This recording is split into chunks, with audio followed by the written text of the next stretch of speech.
Everyone, Kyle once again, aka Jurassic Godzilla fan. Now I'm on to the next entry in the series, and first, Halloween 6, The Curse of Michael Myers. Academy of Science and Fiction, Fantasy and Horror Films, the scariest Halloween in them all. Bull. It's complete, utter of bull crap. As this is not the scariest one of all. There's nothing scary about this. The first one is always the scariest one of all. Always will be, because that's what, even from personal experience, because that film scared me as a kid. That's the scariest one of all. Always will be the first one. This is not the scariest Halloween of them all. Not by far. Is not.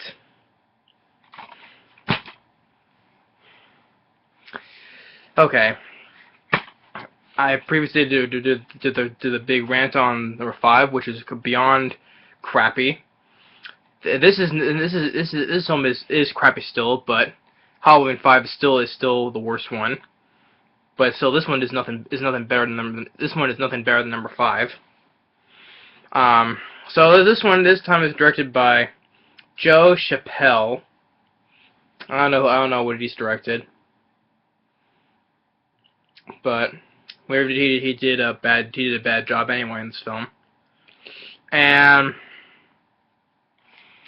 it was released September 29th, 1995. It was about six years after number 5. And once again, Donald Pleasence comes back in this, and this is his final film appearance before he passed away. So yeah, to me, yeah. So that's in retrospect, yeah. In retrospect, yeah. I do like Donald Pleasence, even because he wasn't very likable in number 5, The Revenge of Michael Myers. But this, he wasn't in this film. So yeah, I did like Donald Pleasence though, but I also like, that's pretty much the only good thing in this film, basically though, because also retrospect, because this was the last film before he passed away. And it also stars up it's also the first film debut for actor Paul Rudd, who was in he's been in lots of comedy films, you know, My Idiot Brother, and how did you know? And he's been I think he was also he was also starring Anchorman. I believe the first and the second one. The new upcoming number 2, Anchorman 2. But he's been in mostly comedy films. Like I said, How Did You Know, and Our Idiot Brother, and Wanderlust. I think he was in Wanderlust with Jennifer Aniston. So this was his first film. Paul Rudd is in this film. And other actors I pretty much I don't care about, except for Donald Pleasence. Even his first film, I didn't really care about Paul Rudd. And also in this one, Paul Rudd, he's playing older Tommy Doyle, who was the kid in the first Halloween film. You know, Tommy Doyle, who was that Jamie Lee Curtis was babysitting in the first film. So Paul Rudd, he's playing an older Tommy Doyle in this film, because in this film, since having the first Halloween, he's been, over the years, he's been nothing to obsess with Michael Myers. He has on his walls, you know, in his house, he has like photos and newspaper clippings all about Michael Myers. So yeah, since then he was pretty much become obsessed with Michael Myers. Let me see. Now where this film takes another turn for the worst. Because Halloween 5 took the first worst turn, but this one takes another completely different turn for the worst. Okay, so yeah, it takes place years after Halloween 5, because in this place, I don't know where it is, that Jamie Lloyd, um, Jamie Lloyd is now I would say a teenager, and she was impregnated, that gives birth to a baby. And this is where this whole thing is just, let's say, the turn for course, because well, if you notice in Halloween 5, maybe for like a scene or two, that Michael Myers, he has like this little thing, a scar, but it has like a shape like called the Thorn. And that's where this film focuses on Michael Myers with this Thorn stuff out, which to me, I really didn't give a crap, and it was just confusing too. Why is this? Oh, because this is in this film, it explains the reason why he killed his he started killing his family members, because this curse was because of this dumb curse.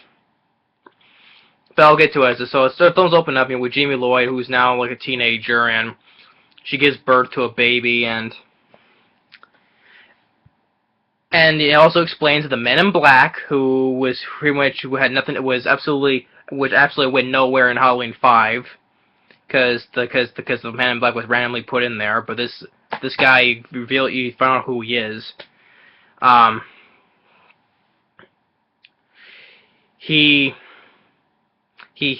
Man in Black, particularly, because there was also I believe it was there's also a producer's cut of this film. I don't have the producer's cut, but I pretty much know what was in that producer's cut. It shows like a flashback from the ending of Halloween 5, where Jamie Lee was still as a kid in Halloween 5. She gets taken by the Man in Black, and Michael Myers was too. Somehow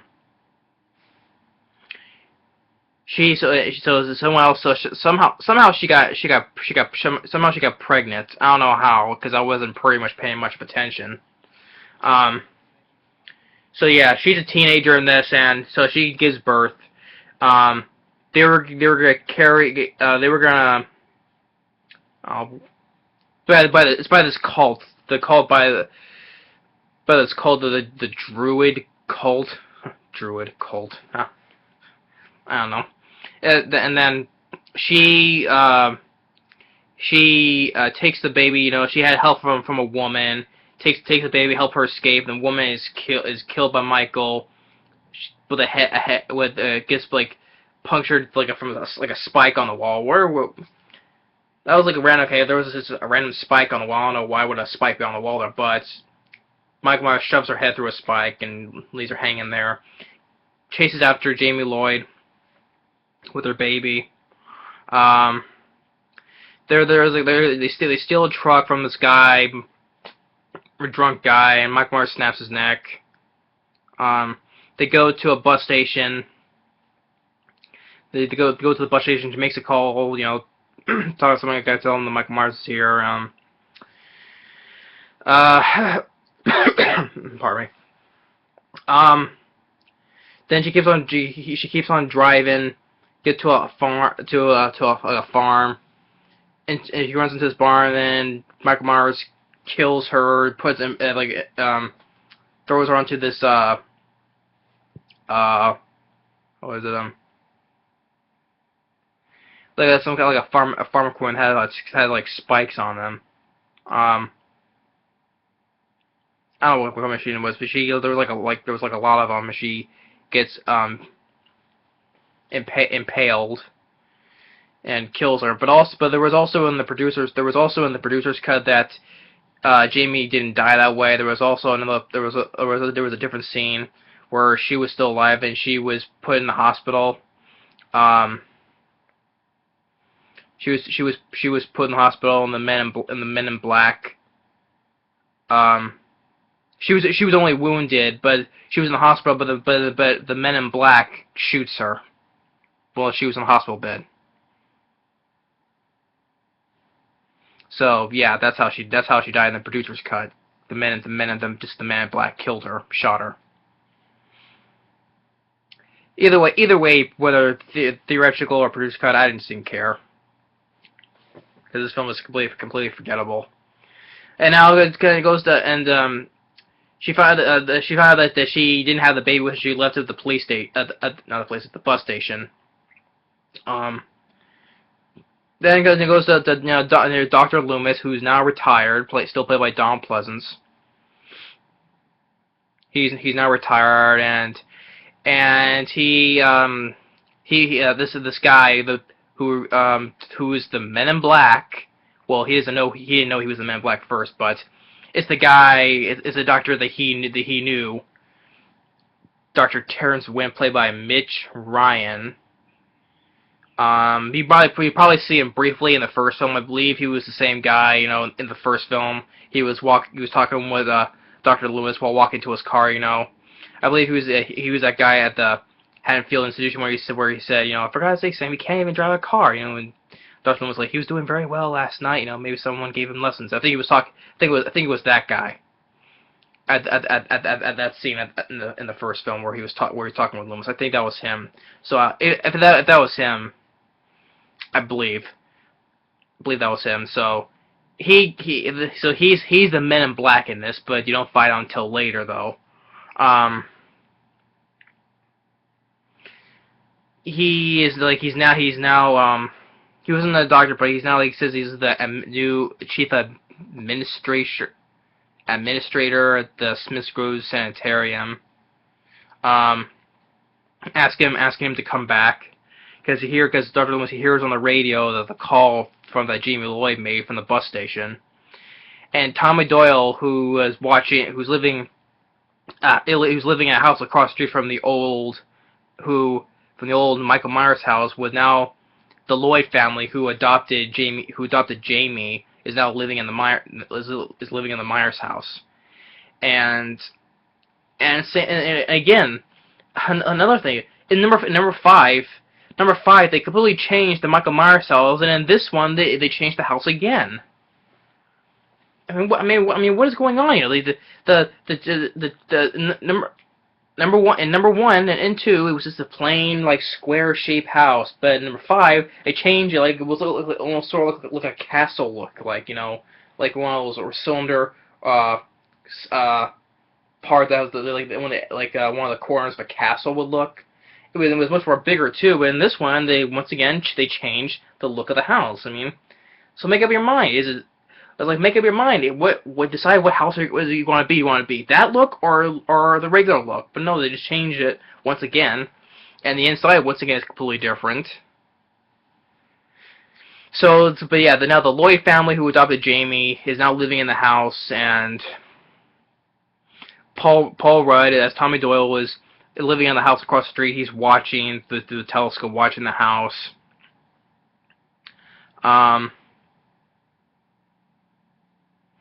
And he also has an older woman living there with him.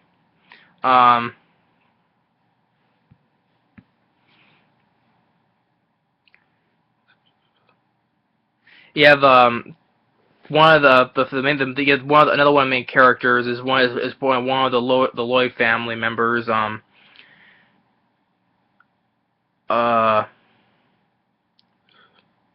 to get the name. Cara. No, I'm sorry. I was completely wrong. It's not the Lloyd family. It wasn't the Lloyd family. It was the Strode family. That's the. I got completely mixed up. This movie's maybe my mistake. It's the Strode family who adopted Laurie Strode, Jamie Lee Curtis. That's who's living in the Myers house now. Not the. And you never see the Lloyd family. The Lloyd family from number 4. That's who it was, but I got completely mixed up. That's my mistake. This movie maybe screw everything up. It's the Strode family who adopted Laurie Strode is living in the Myers house. Ah, man, I hate when I do that.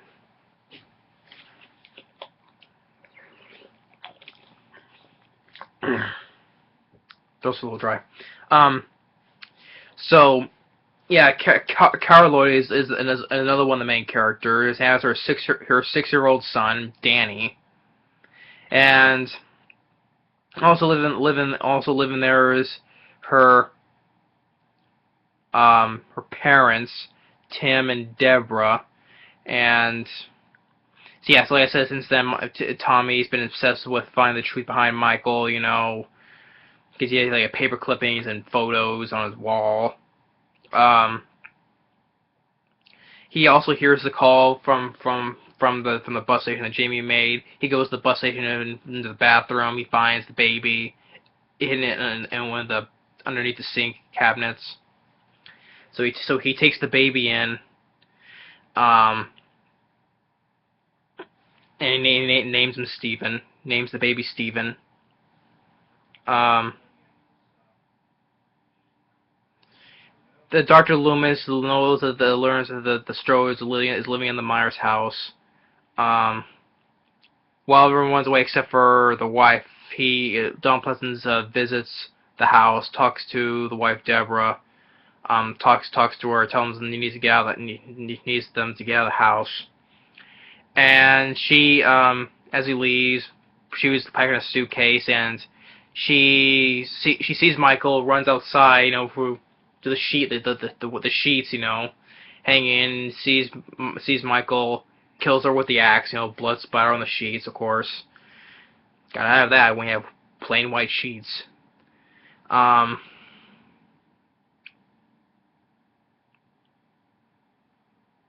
trying to figure out what happens next now.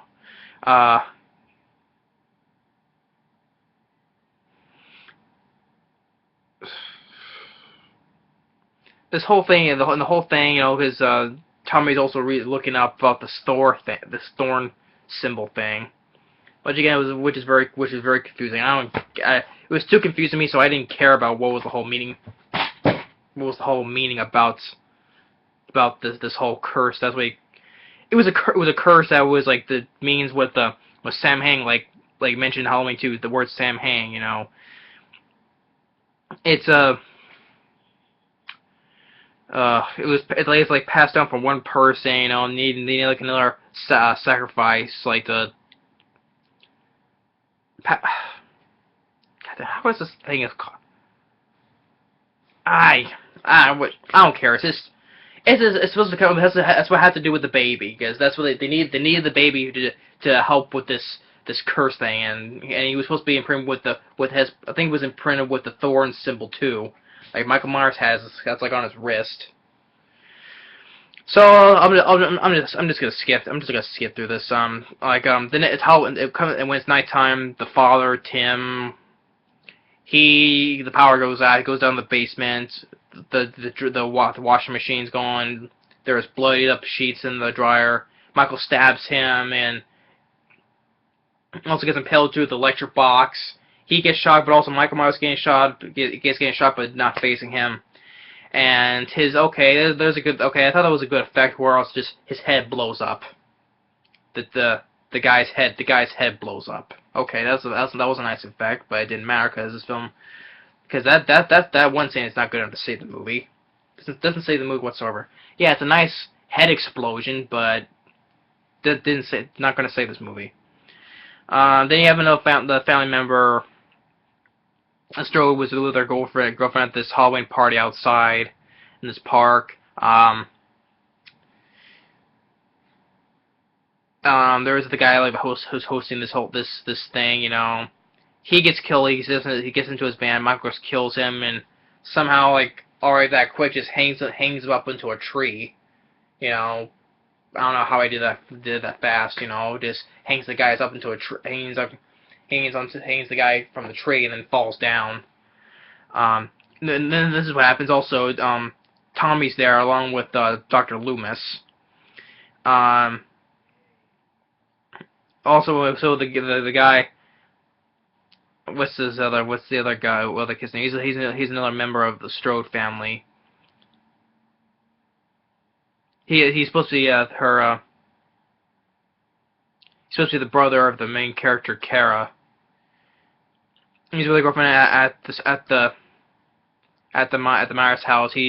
After when he's taking a shower, Michael slits his throat and kills the girlfriend, stabbing her lots of times. And this is when Kara is at Tommy's house watching it through the telescope. Sees what's happening.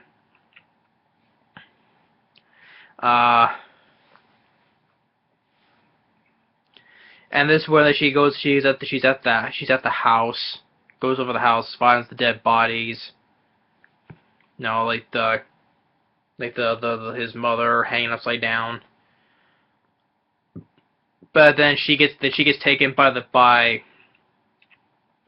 calls, and then it's when you find out that Donald Pleasence's friend doctor is the Men in Black. He's wearing the Men in Black hat and coat. Yeah, so for some reason why they took the woman and the baby and the kid Danny, but for some reason they only knocked out Donald Pleasence and Paul Rudd, but I don't know why they just left them there alive in the same place. But they go to the psycho this maximum psycho ward. And Donald Pleasence goes to the doctor's office, tries to talk to him, and he gets knocked out. And Paul Rudd, he finds the woman's room, gets her out, and there's a random patient there gets stabbed and dies. Now,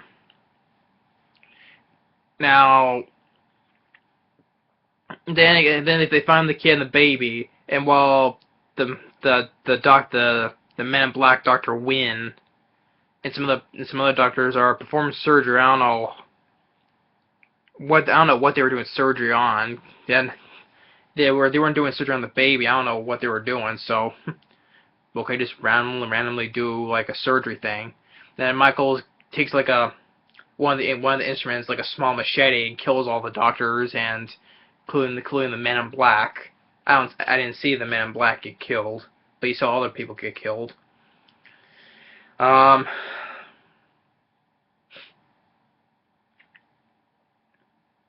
they have another chase, and one more doctor who escapes. He gets his head crushed in front of the barred door.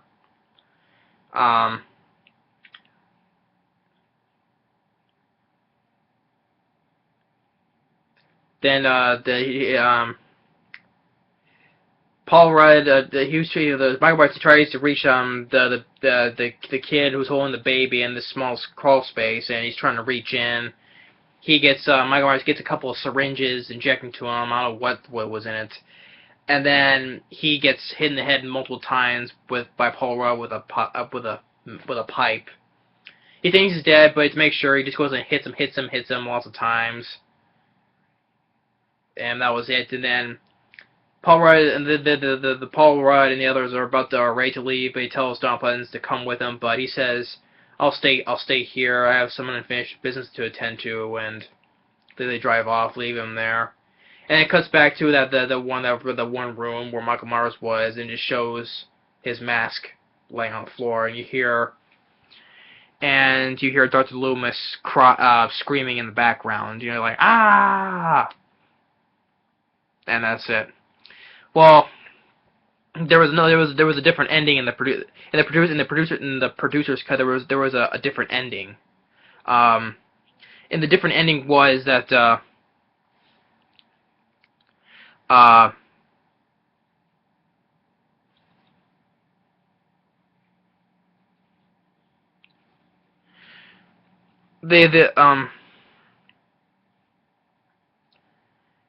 in the producer's cut, that how this is really stupid how they stopped Michael in this, because they were in Paul Rudd. He was wearing one of the cults, the cult. They were wearing dark hoods. He was wearing one of those hoods, and Michael Myers was coming towards him, and he had these stones, and Donald Pleasence telling him what to do with the stones, and he says some magic chant, and it's able to stop Michael in his place. He just stands right there, not doing anything like this.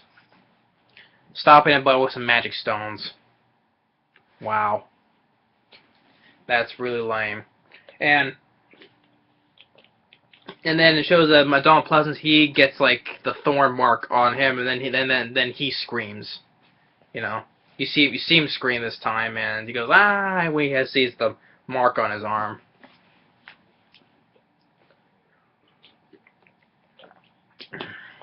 I didn't care for I think that ending was much more stupider than the theatrical ending. You know, getting stopped by some magic stones. So yeah, that's how you stop Michael. Yeah, bullets don't work, but you be able to try to stop him with some magic stones. This this movie sucks. You know, this movie really does suck. I don't know. It's like I said Halloween 5 was the worst one because that one just pissed me off the most. But this one sucks. This one sucks too. I would rather put this on the same level as Halloween 5 though. But in this film, yes, I liked. Oh. I liked Donald Pleasence. I did like Donald Pleasence more than his character in Halloween 5. And this was his last film, so I'll give respect. I'll give respect to that. You know, I did like Donald Pleasence in this more than Halloween 5. And this is his last film. May Donald Pleasence rest in peace. You know, I did like Donald Pleasence. He's such a great actor, and he will be missed. Yeah. So even for this, even his appearance in this shitty film, you know. Yeah, I think it was his best. Yeah, because if he was still alive, I don't think he would. If he was still alive, I don't think he would not make any more appearances. This would have been his last film anyway. If he was still alive, you know. So yeah, Halloween 6, The Curse of Michael Myers. This film freaking sucks. It sucks big time. It had a budget of $5 million, you know, and only made $15 million. So as of though the lowest grossing ones has been from the least Halloween 5 with 11 million, then Halloween 3 Season of the Witch, and then this film it only made 15 million. 15 million. Halloween 3 was 14, and Halloween 5 was 11 million. Still, that's still very low with this. And on the opening weekend, it opened at number 2 behind 7. Way better film. With Brad Pitt, with Morgan Freeman, way better than Halloween 5, 6, and 3 combined. And I love 7. 7 is a great film, and I'm glad that film beat Halloween 6 on that weekend. I'm glad. Because 7 is way better than 5, 3, and 6 combined. But I still say, like I said in my previous review, Halloween 3 is much better than this and Halloween 5. Better than this and Halloween 5, because these two are just what they do how they do with Michael Myers. First in Halloween 5, like I said, they made him cry. That completely killed the character. And this whole Thorn curse thing explains why he killed people because of this. You know, I don't care. Was not that very interesting anyway. In the first film, it didn't explain why he killed his sister. It didn't explain why he was after, he was after Laurie Strode. He was just an escape patient who just came back to his hometown and started killing people. There was no explanation why. There was no explanation why he did it. That was like a great thing in the original film. You just didn't know why he killed his sister and the other people and was after Laurie Strode. This though, it explains the backstory of why he started killing people.